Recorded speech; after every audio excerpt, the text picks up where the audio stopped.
ગેરકાયદેસર સિંહ દર્શન એક યુવાનને ભારે પડી ગયું। અંટાળિયા નજીક સિંહે યુવક પર હુમલો કરી દીધો। સિંહ સિંહણ મેટિંગમાં હતા ત્યારે દર્શન કરવા પહોંચ્યા હતા। 3 યુવાનો ગેરકાયદેસર સિંહ દર્શન કરવા પહોંચ્યા। સિંહ અને સિંહણ નજીક પહોંચી જતા હુમલો કરી દીધો। લીલિયાના અંટાળિયા નજીક આ હુમલો થયો। સોહિલ મેમણને સિંહ ઢસડીને દૂર લઈ ગયો। ગુસ્સે ભરાયેલા સાવજો યુવકના મૃતદેહ પર બેસી રહ્યા। મહામુસીબતે સાવજોને દૂર ખસેડી યુવકનો મૃતદેહ છોડાવ્યો। લીલિયા વન વિભાગ અને પોલીસે તપાસ હાથ ધરી છે। યુવક પર હુમલો કરનાર સિંહનું રેસ્ક્યુ કરાયું। સિંહ દર્શન કરતા કેટલાક સ્થાનિક શંકાસ્પદ યુવકોની પૂછપરછ પણ શરૂ થઈ છે। ગેરકાયદે સિંહ દર્શનને લઈને સવાલ ઉઠી રહ્યા છે। સિંહની પજવણી છતાં કેમ વન વિભાગ ચૂપચાપ છે? સિંહોના સંવનન સમયે સિંહોને હેરાન કરવા સદંતર ખોટી ટેવ છે। સિંહોને આ રીતે હેરાન કરતા બચવું જોઈએ। પ્રાણીઓને માત્ર પોતાની મજા ખાતર છંછેડવા યોગ્ય નથી। આ રીતે સિંહોની પજવણી કરવી એ ખોટી વસ્તુ છે। ગેરકાયદેસર સિંહ દર્શન સામે તંત્ર કડક પગલાં લે એ ખૂબ જરૂરી છે। 1 મહિનામાં માણસો પર સિંહના હુમલાની આ 5મી ઘટના છે। તો અમરેલીમાં ગેરકાયદેસર સિંહ દર્શન એક યુવકને ભારે પડી ગયું। અહીંયા સિંહ અને સિંહણ મેટિંગમાં હતા અને એ દરમિયાન સિંહ દર્શન કરવા પહોંચેલા એક યુવાન જ્યાં સાવજે તેના પર હુમલો કરી દીધો। આ ખોટી રીતે સિંહની પજવણી હતી અને તેના કારણે સિંહ ગુસ્સે ભરાયા અને સાવજોએ હુમલો કરી દીધો। ગેરકાયદેસર સિંહ દર્શન ન કરવા જોઈએ કારણ કે હાલ સિંહોનો સંવનન કાળ ચાલતો હોય છે અને સિંહ દર્શન અત્યારે પ્રતિબંધિત હોય છે। ઘણા યુવકો આ પ્રકારે ખોટી રીતે સિંહ દર્શન કરતા હોય છે। અંટાળિયા રેવન્યુ વિસ્તારમાં બનવા પામેલ છે, જેની અંદર 3 વ્યક્તિઓ સામેલ હતા, જે પૈકી એક વ્યક્તિનું મૃત્યુ થયું છે, જેમનું નામ છે સોહેલ મુંજાવર, જેમની ઉંમર 21 વર્ષ છે અને એમનું રહેઠાણ અમરેલી ખાતે છે। બીજા 2 વ્યક્તિઓ છે તે પણ અમરેલીના જ છે અને એ 2 વ્યક્તિઓની અત્યારે હાલ તપાસ ચાલુમાં છે કે તેથી આગળની કાર્યવાહી કરી શકે। આ ઘટના બનવા પાછળનું કારણ પ્રાથમિક માહિતી મુજબ એવું જાણવા મળે છે કે ત્યાં મીટિંગ પેરમાં સિંહ હતા। તે દરમિયાન કદાચ કોઈ ઉશ્કેરણી કે પજવણી થઈ કે કયા કારણોસર સિંહ દ્વારા આ હુમલો કરવામાં આવ્યો તેની ઊંડી તપાસ કરવામાં આવશે। એ કેવી પરિસ્થિતિઓ સર્જાઈ જ્યારે આ પ્રકારની ઘટના બની। અત્યારે હાલની પરિસ્થિતિ હું તમને જણાવું તો અત્યારે હાલ અમે એક વન્ય પ્રાણી સિંહ નર જેની ઉંમર 9 થી 12 વર્ષ છે એને રેસ્ક્યુ કરી લેવામાં આવેલ છે અને આગળની તપાસ ચાલુ છે। જ્યારે સિંહ મીટિંગ પીરિયડમાં હોય છે ત્યારે ખૂબ જ આક્રમક થઈ જતો હોય છે, તો આવા સમયે સિંહને હેરાન કરવો, એને કાકરીચારો કરવો એ ખૂબ જ નુકસાનકારક સાબિત થાય છે મનુષ્ય માટે। તો આ રીતના જે ઘટના બની છે અને જે સિંહે હુમલો કર્યો છે, તો આની અંદર પૂરેપૂરી ઊંડાણથી વન વિભાગ તપાસ કરવી જોઈએ, કારણ કે આની અંદર જાણકારી મળી રહી છે કે વન વિભાગના અમુક કર્મીઓના હેઠળ જ આ ગેરકાયદેસર સિંહ દર્શન ચાલતું હતું અને જે પ્રમાણે કહેવામાં આવ્યું છે કે 3 વ્યક્તિઓ, 3 થી વધારે વ્યક્તિઓની હાજરી હતી, પરંતુ જ્યારે સિંહે હુમલો કર્યો ત્યારે એ બધા જ ત્યાંથી ભાગી છૂટ્યા। આની અંદર અમારી માગણી એ જ છે કે માત્ર સિંહને જ દોષિત ગણવો અને સિંહને આજીવન કેદ આપવી એ આનું સોલ્યુશન નથી, કારણ કે ઉત્તરોત્તર સિંહોના હુમલા વધી રહ્યા છે। જ્યારે આ હુમલા વધી રહ્યા છે ત્યારે એની માટેના વ્યવસ્થાપન કરવાની તાતી જરૂર છે અને એવું વ્યવસ્થાપન ઊભું કરવામાં આવે કે કોઈ નિર્દોષ વ્યક્તિનો જીવ ન જાય અને સિંહોને પણ આજીવન કેદ ન થાય। એક સાવજ બેલડી પ્રણય ક્રીડામાં વ્યસ્ત હતી, મસ્ત હતી અને 3 યુવકો સિંહ દર્શન કરવા પહોંચે છે। લીલિયા તાલુકાના અંટાળિયા ગામ નજીક બનેલી આ ઘટનામાં એક યુવક જીવ ગુમાવે છે। હું અત્યારે જે સ્થળ પર ઊભો છું એ ઘટના સ્થળ છે। ગઈકાલે રાત્રે અહીં સિંહના હુમલામાં 21 વર્ષીય એક યુવકનું મોત થયું છે। આ વિસ્તાર એવો છે કે જ્યાં સતત લોકો સિંહ દર્શન કરવા આવતા રહે છે। ગઈકાલે બનેલી વધુ એક ઘટનામાં યુવકે જીવ ગુમાવ્યો છે અને આ સમગ્ર ઘટનાએ આખા જિલ્લામાં ખળભળાટ મચાવી દીધો છે। વારંવાર બનતી ઘટનામાં આપણે સિંહને દોષ દઈએ છીએ, પરંતુ ગઈકાલની ઘટનામાં જે સામે આવ્યા છે તથ્યો, તે અનુસંધાને માનવોએ સિંહને ડિસ્ટર્બ કર્યા હોય અને સિંહે માનવ પર હુમલો કરીને તેનો જીવ લીધો હોય તે પ્રકારની આ ઘટના છે. આ જે વિસ્તાર છે એ સિંહ દર્શન માટે કુખ્યાત વિસ્તાર માનવામાં આવે છે. સેંકડો લોકો ગેરકાયદેસર રીતે આ વિસ્તારમાં સતત સિંહ દર્શન કરે છે. ગઈકાલે જે 3 યુવકો આવ્યા હતા એ અમરેલી શહેરથી અહીં પહોંચ્યા હતા અને સિંહ જોવા માટેની ચેષ્ટા કરતા હતા. કેટલાક જે યુવાનો હતા તેમણે સિંહ સાથે સેલ્ફી લેવાનો પ્રયાસ કર્યો હોવાનો પણ માહિતી મળી રહી છે. આ સમગ્ર ઘટના મામલે અત્યારે હાલ વન વિભાગ તપાસ ચલાવી રહ્યું છે. ગઈકાલે જે ઘટના બની ત્યારબાદ એક 9 વર્ષના નર સિંહને પાંજરે પણ પૂરવામાં આવ્યો છે અને આગળની તમામ કાર્યવાહી છે એ વન વિભાગ કરી રહ્યું છે. રાજન ગઢિયા, ન્યૂઝ 18 ગુજરાતી, અમરેલી. ગુજરાતમાં એક જ માસમાં માણસ ઉપર સિંહોના હુમલાની 5મી ઘટના બની અને તેના કારણે જ હાહાકાર મચી ગયો છે. અમરેલી જિલ્લામાં 4 અને 1 ઘટના ભાવનગરના પાલીતાણામાં બની. જોકે આજની ઘટનામાં તો સાવજોની પજવણી કરવી અને ગેરકાયદેસર સિંહ દર્શન કરવાથી બની છે. આ તસવીરો તમે જોઈ શકો છો જે છેલ્લા 5 ઘટનાઓ જે બની છે 1 મહિનાની અંદર. આ 5 ઘટનાઓની તસવીરો અમે આપને બતાવી રહ્યા છીએ. એક પહેલી તસવીર છે જેમાં બાળકને ફાડી ખાધો, બીજી તસવીરમાં એક યુવકને ઘાયલ કર્યો, ત્રીજી તસવીર પણ તમે જોઈ શકો છો 16 તારીખની છે, 16 જૂનની, જેમાં પણ યુવાનને ફાડી ખાધો હતો. ચોથી તસવીર માલધારી પર હુમલો થયો પાલીતાણામાં, જે લેટેસ્ટ ખૂબ ચર્ચાસ્પદ રહ્યો હતો.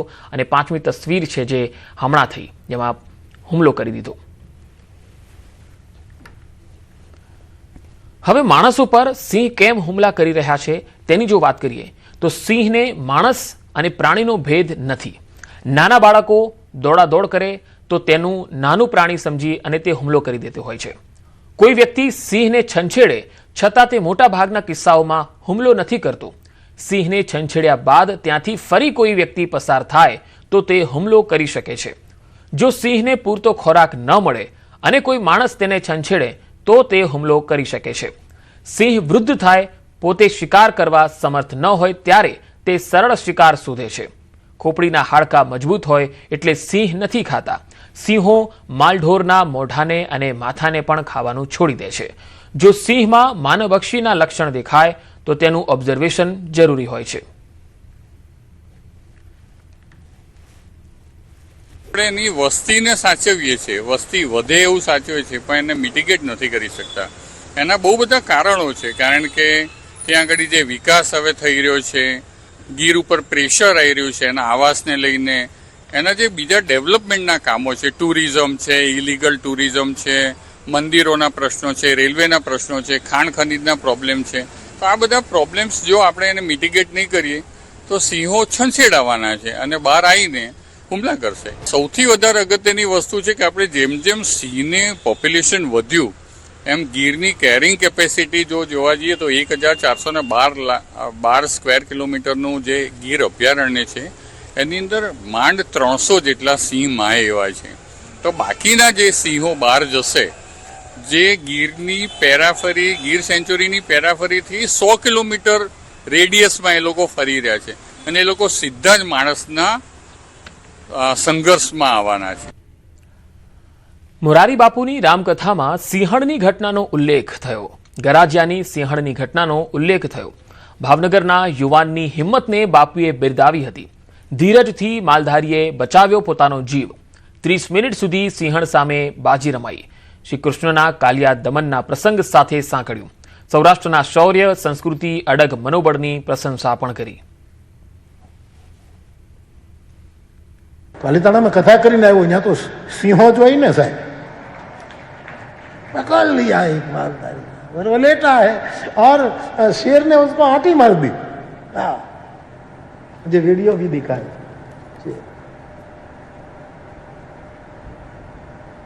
देव बड़ी आ बातें बढ़ गया અને છેલ્લે કૃષ્ણએ કાલી નાગ નાથી ઠક કરકે હાવ જોયો ગયો.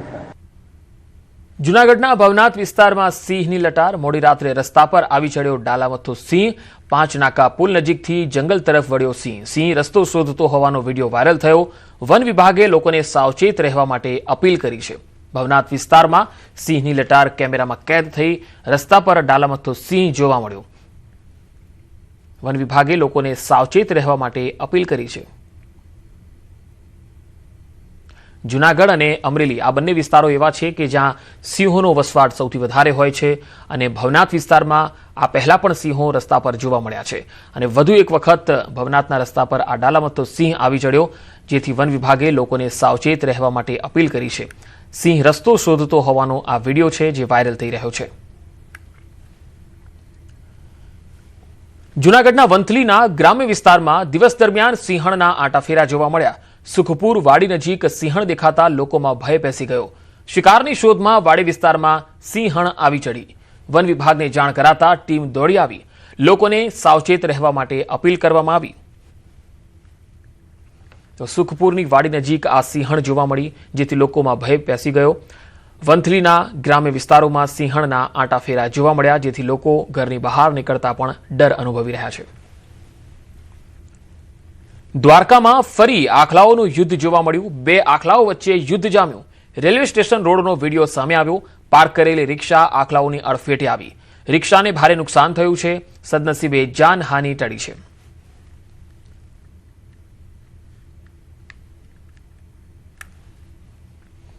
અને હવે વાત વરસાદની. રાજ્યમાં વરસાદનું જોર ઘટી ગયું છે. 60 તાલુકામાં વરસાદ નોંધાયો છે. વલસાડના નાના પૌઢામાં 1.5 ઇંચ વરસાદ થયો છે. કપરાડામાં 1.3 ઇંચ, ડાંગમાં 0.9 ઇંચ વરસાદ, તો વાંસદામાં 0.9 ઇંચ, ઉમરપાડામાં 0.6 ઇંચ વરસાદ નોંધાયો.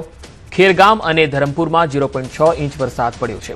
ડેડિયાપાડા અને નેત્રંગમાં 0.6 ઇંચ વરસાદ નોંધાયો છે.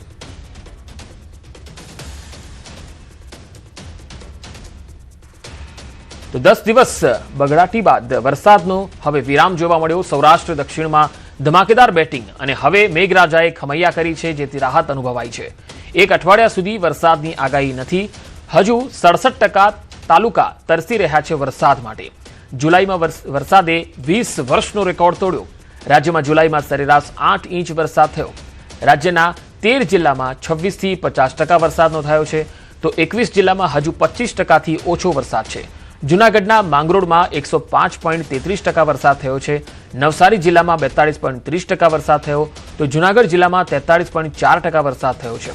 તો પંચમહાલમાં 28.81% વરસાદ, મહેસાણામાં 18.93% વરસાદ થયો છે. 5 શહેરોમાં હજુ વરસાદનું ખાતું જ નથી ખુલ્યું. આ 5 શહેરોની જો વાત કરીએ તો ગુજરાતના આ 5 શહેરમાં વરસાદનો છાંટો પણ નથી આવ્યો. કચ્છ જિલ્લામાં હજુ પણ વરસાદની રાહ છે. 3 શહેરમાં હજુ છાંટો પણ નથી. અબડાસા, લખપત અને માંડવી, મુન્દ્રામાં વરસાદ જ નથી પડ્યો. દ્વારકા, કલ્યાણપુરમાં પણ હજુ વરસાદ નથી પડ્યો. બનાસકાંઠામાં પણ માત્ર 7% જ વરસાદ થયો છે. અઠવાડિયામાં 500 થી વધુ રસ્તાઓ ધોવાયા છે. 5 સ્ટેટ હાઈવે સહિત 425 રસ્તાઓ બંધ છે. એસટીની 73 રૂટની 286 ટ્રીપો ખોરવાઈ છે. 7,522 લોકોનું અત્યાર સુધીમાં સ્થળાંતર થયું, જ્યારે 3,711 લોકોનું રેસ્ક્યુ કરાયું. સુરતમાં સર્જાયેલી પૂરની સ્થિતિની સમીક્ષા કરવા મુખ્યમંત્રી આજે શહેરની મુલાકાતે આવી રહ્યા છે. ત્યારે કલેક્ટર કચેરી ખાતે પ્રભારી મંત્રી કનુ દેસાઈની અધ્યક્ષતામાં મહત્વની બેઠક મળી. બેઠક બાદ મીડિયા સમક્ષ મંત્રી કનુ દેસાઈએ ઝીંગા તળાવ હટાવી ખાડીપુરની સમસ્યાનું જલ્દી નિવારણ લાવવા ખાતરી આપી. સાથે જ તેમણે કહ્યું કે એક સાથે 16 ઇંચ વરસાદ પડતા આ પરિસ્થિતિ સર્જાઈ છે. મહત્વનું છે કે બેઠકમાં શહેરના તમામ ધારાસભ્યો, સાંસદ, મ્યુનિસિપલ કમિશનર સહિતના અધિકારીઓ ઉપસ્થિત રહ્યા. ઠેર ઠેર પાણી ભરાવાની સ્થિતિને લઈને ધારાસભ્ય કુમાર કાનાણી અને મનુ પટેલ અધિકારીઓ પર વરસ્યા હતા. ખાડીપુરનું આખું આયોજન થયું છે અને તે જ રીતે ઝીંગા તળાવ હટાવવાનું પણ કામગીરી ચાલુ છે. 16 ઇંચ જેટલો વરસાદ એક સાથે પડે ત્યારે ઘણી બધી મુશ્કેલી થાય છે, પરંતુ સરકારના દરેકે દરેક પ્રયત્નો આને નિવારવા માટેના ચાલુ છે.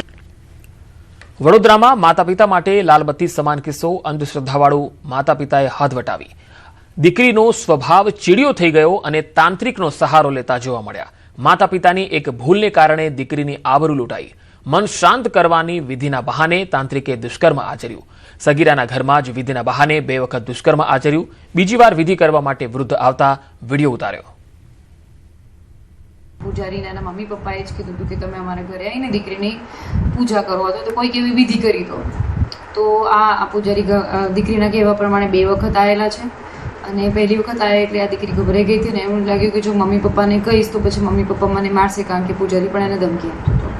પછી બીજી વખત એને એના મિત્રની મદદથી પછી એણે સંભાવ કેવી પણ રીતે એને કેમેરા ગોઠવી અને મોબાઈલ કેમેરાથી એણે આ આખી ઘટનાને કેપ્ચર કરી હતી અને પછી એના મિત્રની મદદથી એ અમારી પાસે આવી હતી અને અમે તરત ગુનો નોંધી અને આરોપીની ધરપકડ કરીને એના પ્રમાણે ગુનો નોંધીને પોક્સો 1 કલમ હેઠળ